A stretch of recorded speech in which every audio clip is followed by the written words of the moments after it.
Assalamualaikum warahmatullahi wabarakatuh. Perkenalkan, nama saya Miftahul Ismi dengan NIM 24650066 dari kelas B. Pada video kali ini saya akan mereview mengenai materi tentang mikrokontroler, yaitu komponen elektronika. Nah, yang pertama itu ada resistor, di mana resistor adalah salah satu komponen elektronika yang berfungsi untuk memberikan hambatan terhadap aliran arus listrik. Dalam rangkaian listrik dibutuhkan resistor dengan spesifikasi tertentu, seperti besar hambatan, arus maksimum yang boleh dilewatkan, dan karakteristik hambatan terhadap suhu yang panas. Resistor memberikan hambatan agar komponen yang diberi tegangan tidak dialiri dengan arus yang terlalu besar, serta dapat digunakan sebagai pembagi tegangan. Kemudian yang kedua ada kapasitor. Nah, kapasitor adalah komponen dielektrik yang berfungsi untuk menyimpan muatan listrik. Salah satu jenis kapasitor adalah kapasitor keping sejajar.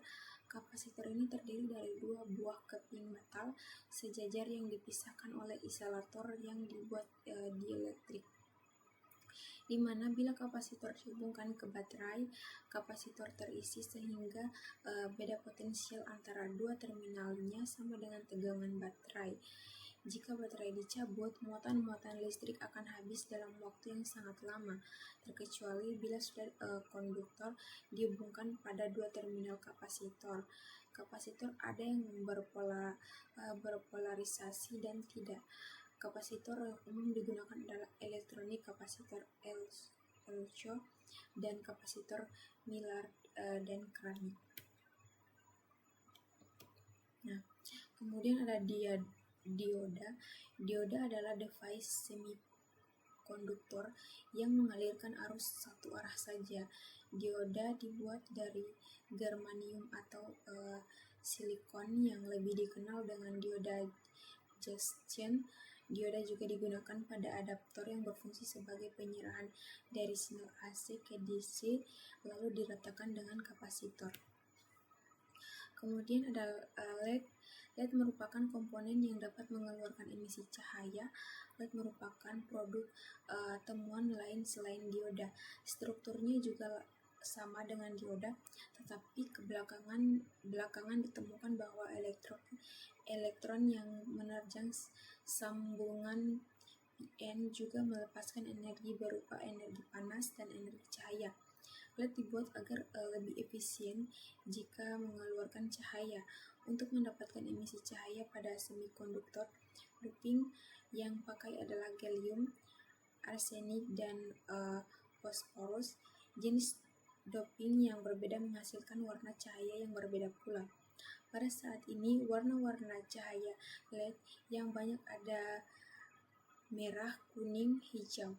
LED berwarna biru sangat langka. Pada dasarnya semua warna bisa dihasilkan, namun akan menjadi sangat mahal dan tidak efisien. Dalam memilih LED selain warna, perlu diperhatikan tegangan kerja, arus maksimum, dan disipasi dayanya. Nah, yang pertama ada LED matrix. Dot matrix atau matriks LED merupakan kumpulan titik cahaya yang tersusun menjadi sejumlah kolom dan baris.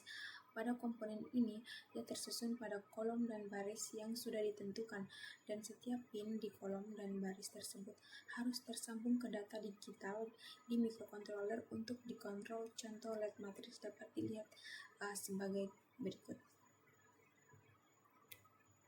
Kemudian relay.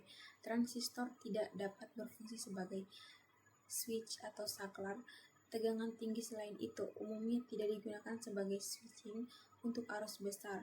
Dalam hal ini, penggunaan relay sangatlah tepat.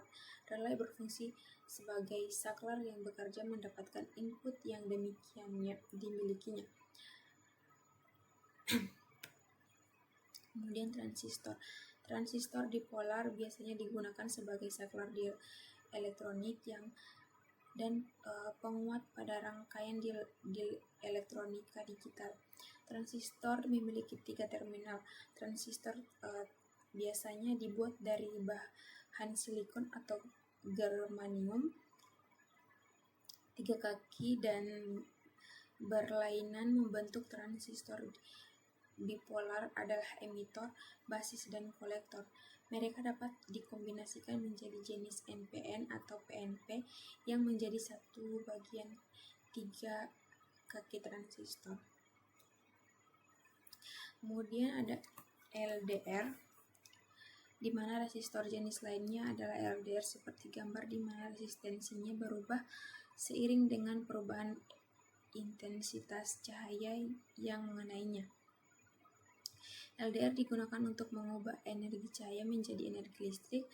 Saklar cahaya otomatis dan alarm pencuri adalah beberapa contoh alat yang menggunakan LDR. Akan tetapi, karena responnya terhadap cahaya cukup lambat, LDR tidak digunakan pada situasi di mana intensitas cahaya berubah secara drastis. Kemudian ada fototransistor. Komponen ini dia sering digunakan untuk sensor garis pada robot pengikut garis. Dan ada 7 segmen, di mana prinsip kerja 7 segmen ini sama dengan LED. 7 segmen terdiri dari 7 LED yang disusun membentuk angka 8 dan hambatan 1 LED untuk titik. Dan terdapat 2 jenis segmen yaitu 7 segmen cathode atau katoda dan 7 segmen anoda.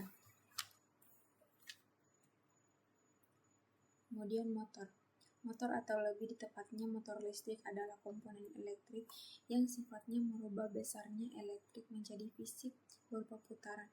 Motor listrik terdiri atas 3 bagian utama yang disebut bagian stator, bagian yang diam, dan rotor, bagian yang bergerak, dan air gap. Rotor dapat berputar karena adanya medan magnet yang dipengaruhi oleh arus listrik, dan air gap adalah bagian yang memisahkan rotor dan stator. Motor terdiri dari 2 jenis yaitu motor AC dan motor DC. Motor DC menggunakan 2 data yang harus tersambung ke data digital mikrokontroler. Namun ketika harus menggunakan motor DC yang membutuhkan arus tinggi harus menggunakan rangkaian penguat atau driver dari motor ke mikrokontroler, sedangkan motor AC biasanya memerlukan rangkaian berupa relay untuk menjalankannya, karena tegangan yang berasal dari mikrokontroler adalah DC, sedangkan tegangan yang dibutuhkan adalah tegangan AC. Kemudian ada buzzer. Nah, buzzer ini dia adalah sebuah komponen elektronika yang berfungsi untuk mengubah getaran listrik menjadi getaran suara.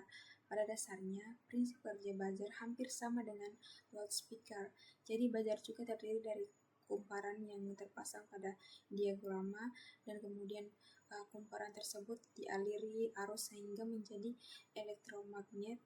Kumparan tadi akan tertarik dalam atau keluar, tergantung dari arah arus dan polaritas magnetnya. Kemudian ada alat ukur multitester. Dalam bereksperimen dibutuhkan juga alat ukur tegangan, arus, penguat transistor, kapasitor, dan resistor minimal. Berupa multitester akan lebih baik multitester yang menulis sarankan minimal Sanva CX506A. Untuk mencoba alat ukur ini cukup mudah, di mana cukup arahkan saklar ke posisi yang diinginkan.